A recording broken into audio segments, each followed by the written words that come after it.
दोस्तों, आज की कहानी है बहू दूसरों को खुश देखकर जलती क्यों हो। दोस्तों, कहानी शुरू करने से पहले अगर हमारे चैनल को सब्सक्राइब नहीं किया हो तो कर लीजिए ताकि आपके पास पहुंचे हर रोज नया वीडियो। खुशी आती नहीं है, हासिल की जाती है। बहु खुशी के अवसरों को तुम ही गवा देती हो और फिर दूसरों को खुश देखकर जलती कूदती रहती हो। साधना जी ने अपनी बहु सविटी को समझाते हुए कहा। सविटी फेसबुक पर अपनी ससेरी बहन सविता की फोटोग्राफ्स देख रही थी जो किसी 5 सितारा होटल की थी जहां उसके जन्म दिवस पर उसके पति उसे डिनर पर लेकर गए थे। फोटोग्राफ्स देखते हुए सविटी बड़बड़ाती जा रही थी। मेरी किस्मत खराब है जो मेरा पति मुझे किसी 5 सितारा होटल में डिनर नहीं करा सकता है। पता नहीं मेरे जीवन में खुशियाँ कब आएगी। साधना जी ने जब उसे बड़बड़ाते हुए सुना तो उन्होंने कहा, बहू तुम्हारा जन्मदिन पर तुम्हें भी तो संजय होटल में खाना खिलाने ले गया था, फिर इतना दुखी क्यों हो रही हो। मम्मी जी, आपका बेटा मुझे किसी 5 सितारा होटल में नहीं ले गया था जो मैं खुश हूँ। बहू तुम हर चीज को पैसे से क्यों तोलती हो। ये सोचकर खुश क्यों नहीं होती कि महीने की आखिरी तारीख होने के बावजूद मेरा पति मेरी खुशी की खातिर मुझे स्पेशल महसूस कराने के लिए होटल में खाना खिलाने ले गया।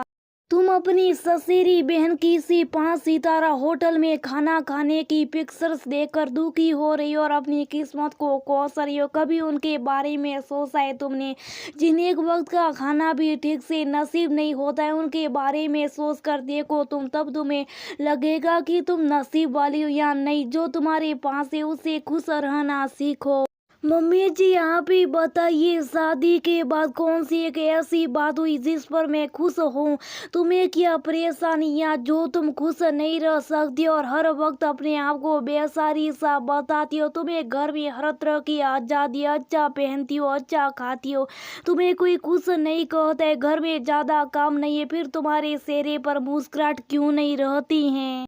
मम्मी जी, जिसके नसीब खराब हो उनके चेहरे पे कभी मुस्कुराहट नहीं आती। अपने नसीब को क्यों कोसती हो। जो तुम्हारे पास है उसमें खुश रहकर मुस्कुराहट अपने चेहरे पर लाकर तो देखो, तुम्हारा नसीब खुद ब खुद मुस्कुराने लगेगा। मम्मी जी, बेशक मैं अच्छा पहनती हूँ, अच्छा खाती हूँ, लेकिन अपनी मर्जी का तो नहीं ना। मैंने आपके बेटे को कहा था कि हम हनीमून के लिए सिंगापुर चलते हैं। आपका बेटा मुझे कहाँ लेकर गया, शिमला। मेरा तो मूड ही खराब था, मैं क्या एंजॉय करती हूँ, खुशियाँ मनाती। बताइए, आप मेरे ससेरे भाई की शादी थी तब मैंने संजय को कहा था मेरी सभी ससेरी फुफेरी बहनों और भाभियाँ शादी में बनारसी साड़ी पहन रही, मुझे भी एक दिलवा दीजिए। संजय ने एकदम से मना कर दिया था।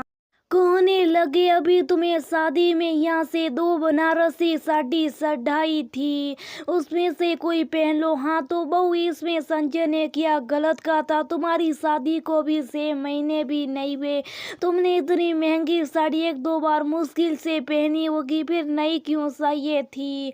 मैंने एक बार वह दोनों साड़ी पहन ली थी, क्या मैं दोबारा उसे पहनती। सब लोग मेरी हंसी नहीं उड़ाते। शादी के समय भी तुमने जिद करके दोनों बनारसी साड़ी इतनी महंगी खरीदी थी जितना का हमारे बजट ही नहीं था, पर हमने सोचा चलो कोई बात नहीं, तुम्हारी खुशी में हमारी खुशी। जब तूने इतनी महंगी साड़ी अपने पसंद से अपनी खुशी से खरीदी थी तो क्या उसे अलमारी में रखने को खरीदी थी।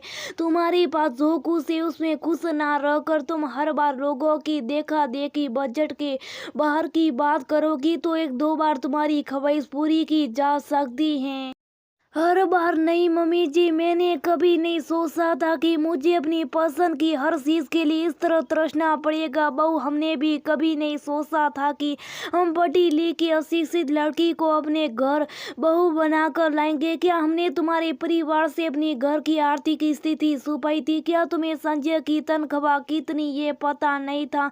तुमसे या तुम्हारे परिवार से क्या छुपाया था।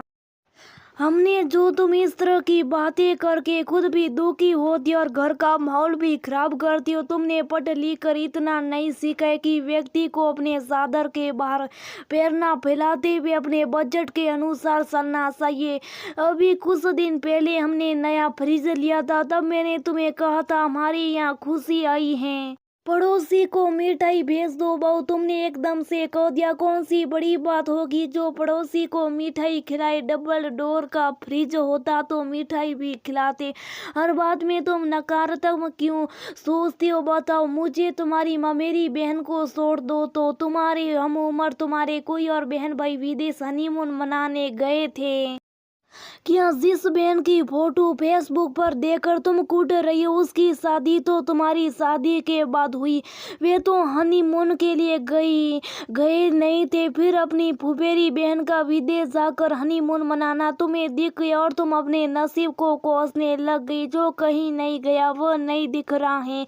कई लोग घर में अपना जन्मदिन मना लेते हैं।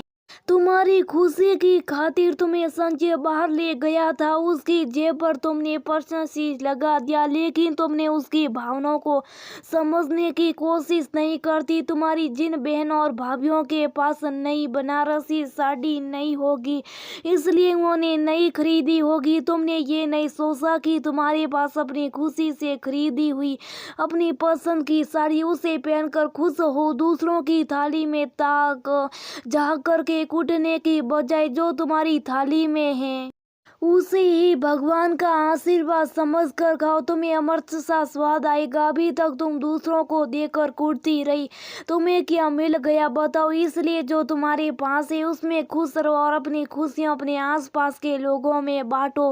खुशियाँ बांटने से बढ़ती है, दूसरों को खुश देकर कूटने से खुशियाँ नहीं आती। खुशी के अवसरों को तो तुम यूं ही गवा देती और फिर दूसरों को खुश देकर जलती कूटती रहती हो।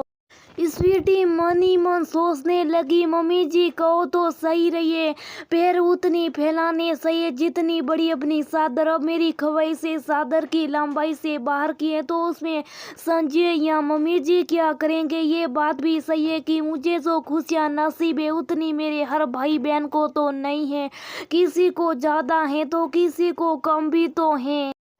मुझे दूसरों को खुश देकर कूटते रहने की बजाय जो मेरे पास है उसमें खुश रहना चाहिए। क्या नहीं है मेरे पास स्वस्थ शरीर है, अच्छा परिवार है, सुख सुविधा के सभी साधन है, अच्छा पहनती हो, अच्छा खाती हो, फिर क्यों दुखी रहती हो। अपने से नीचे के तबके के लोगों के बारे में सोचूं तो सही में कितनी खुश नसीब हूँ। लोग कहते हैं खुशियाँ बांटने से खुशियाँ बढ़ती हैं, तब से मैं दुखी रहने के बजाय लोगों में खुशियाँ बांटूंगी। क्या सोचने लगी हो बहू, मैंने कुछ गलत किया कहा? अपनी सोच की तंद्रा से बाहर आते हुए स्वीटी ने अपनी सासू माँ को कहा, अब सही कह रही है मम्मी जी, खुशियाँ आती नहीं है हासिल की जाती।